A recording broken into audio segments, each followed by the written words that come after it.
असं वाटत आहे की मी पहिल्यांदा बोलत आहे, त्याच्यामुळे मला असं वाटते की मी काय बोलावं काय नाही. माझ्या मैत्रिणींनो, माझा तुम्हाला नमस्कार आहे. इथे बसलेल्या सगळ्या पाहुण्यांना माझा नमस्कार आहे. टीचर लोकांना, स्टाफ लोकांना, सगळ्यांना माझा नमस्कार आहे. मला असं सांगायचं आहे की विद्येचा सागर म्हणजे संस्कार ज्ञानपीठ समुद्रपूर. तुम्हाला नाही वाटत का विद्येचा सागर संस्कार ज्ञानपीठ समुद्रपूर आहे? वाटत नाही का? मला वाटत आहे, कारण की मी माझ्या मुलाची प्रगती, मुलीची प्रगती, माझा मुलगा उर्वेश गजानन चापले हा 4th स्टँडर्डला आहे आणि मुलगी महेश्वरी गजानन चापले ही KG2 ला आहे. माझ्या मुलात जो बदलाव आला आहे तो या संस्कार ज्ञानपीठ शाळेच्या टीचर लोकांमुळे आणि इथे असलेल्या सगळ्या स्टाफमुळे आलेला आहे असं मला वाटते.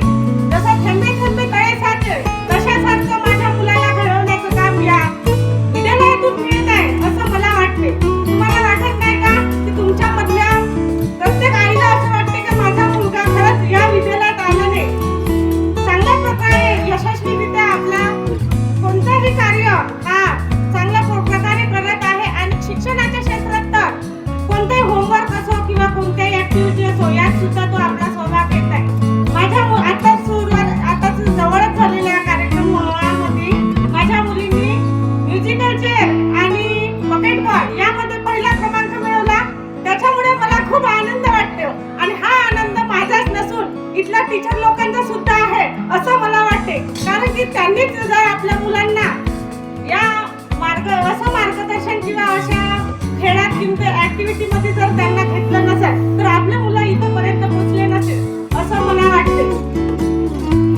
माझा मुलगा 4th स्टँडर्डला आहे. त्यांनी पण ऋतुरंग अशा वेगवेगळ्या अशा वादविवाद स्पर्धा आहे, वक्तृत्व स्पर्धा आहे, निबंध स्पर्धा आहे, लेमन स्पून आहे, पुन्हा म्युझिकल चेअर असे पियानो क्लासेस आहे, तबला क्लासेस आहे. माझ्या मुलांनी पियानो क्लासेस मध्ये क्लास लावलेला आहे. इथे छान प्रत्यक्षरित्या वेगवेगळ्या डिपार्टमेंटमध्ये वेगवेगळे सर राहतात. त्यांनी सगळ्यांनी आपापले कार्य चांगल्या प्रकारे करत आहे आणि मला असंच वाटते की या विद्यालयात माझा मुलगा खूप समोर जाऊन आमचे आई वडिलांचे नाव कमवेल असं मला वाटते. जशी पतंग आणि धाग्याशिवाय पतंग उंचावर जात नाही तशाच प्रकारे शिक्षका विना विद्यार्थी घडत नाही. आपल्याला असं वाटत नाही का आपणच शिकवलं तर आपलाच मुलगा शिकणार? तसं नाही. जोपर्यंत गुरु त्यांना मिळत नाही तोपर्यंत आपला मुलगा शिकत नाही. पतंग वर गेली तर आपल्याला वाटते का खूप उंच उडाली. तशा प्रकारे आपला मुलगा जेव्हा उंचावर कुठेतरी आपलं नाव कमवेल तेव्हा आपल्याला असं वाटते का आपल्याला खरंच या विद्यालयात टाकून आपल्याला अभिमान वाटेल तर नाही, माझा मुलगा संस्कार ज्ञानपीठ समुद्रपूर इथे शिकलेला आहे. तर पुन्हा सांगितलं तर आता कार्यक्रम कोणता चालू आहे? तिळगुळ घ्या आणि गोड बोला. तुम्हाला तर माहितच आहे की तिळगुळ घ्या गोड बोला. तिळगुळ न खाता सुद्धा इथला स्टाफ वर्ग, टीचर वर्ग, तसेच ड्रायव्हर अंकल आणि आपले आंटी लोक ह्या सुद्धा न तिळगुळ खातात, नेहमीप्रमाणे हसत राहतात आणि आपल्याशी व्यवस्थित बोलतात. माहित आहे की नाही? बोलतात की नाही? मला असं वाटतं पण तुम्हाला कसं वाटते? न तिळगुळ खाता आपला स्टाफ हा व्यवस्थित बोलतात की नाही? कोणती समस्या असेल, आपण जर एखादी कॉल केला, कोणती समस्या असेल तर टीचर सांगतात नाही तुमचा मुलगा अशा प्रकारे व्यवस्थित काम करतात, तुमच्या मुलाला हे येत नाही. कोणतीच टीचर अशी आळसपणा करणार नाही की तुमचा कॉल रिसीव्ह करणार नाही. करतात का? मला तर नाही. तुम्ही तर अशी म्हणते की माझी मुलगी किंवा माझा मुलगा या टीचरला मी कॉल करते कोणत्या शिक्षणाचं म्हणा किंवा कोणत्या आता सुरुवातीला पॅरेंट्स मीटिंग झाली त्याच्यात मला असं वाटलं की माझ्या मुलाची कुठेतरी कमतरता आहे.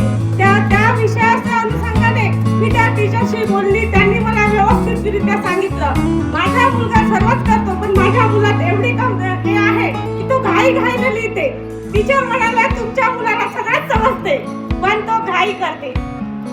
तर त्याच्यामुळे मला असं वाटते की माझा मुलगा खूपच म्हणजे या स्कूल मध्ये टाकल्याने खूप कोरोना काळामध्ये माझ्या मुलाला टाकलं डायरेक्ट त्याला KG2 मध्ये टाकलं. त्याला पेन्सिल सुद्धा पकडता येत नव्हती. तो कधी शाळेत गेलाच नाही. त्याला का पेन्सिल पकडता येणार? पेन्सिल सुद्धा पकडता येत नव्हती.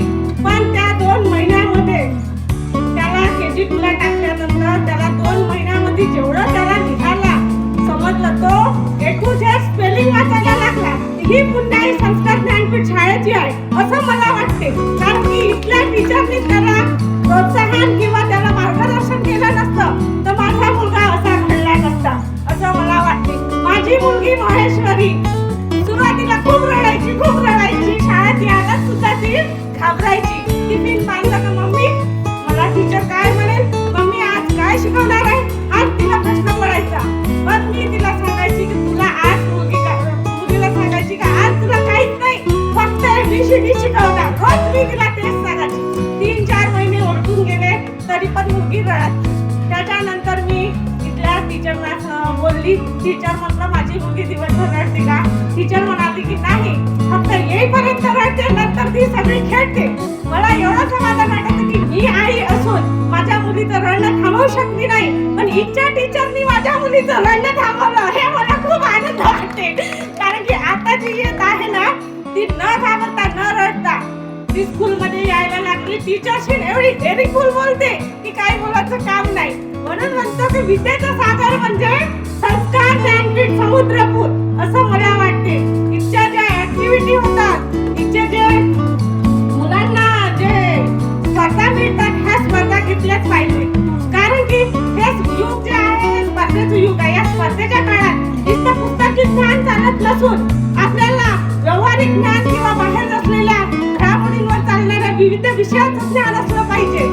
जर आपण नुसतं पुस्तकी ज्ञान घेतलं तर पुस्तकातलंच किडे बनून राहू, आपल्याला बाहेरचं ज्ञान मिळणार नाही. जर इथे जर वेगवेगळ्या ऍक्टिव्हिटी कोणते क्लासेस घेऊन ते काही असे असेंब्ली आहे वक्तृत्व आहे.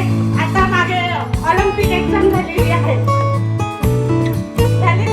त्याच्यात सुद्धा माझ्या मुलांनी भाग घेतला. मला असं वाटते का माझा मुलगा पेन्सिल न पकडता येणारा आज स्टेअरिंगवर बोलून राहिला, स्टेजवर आपलं काहीतरी मनोगत व्यक्त करून राहिला.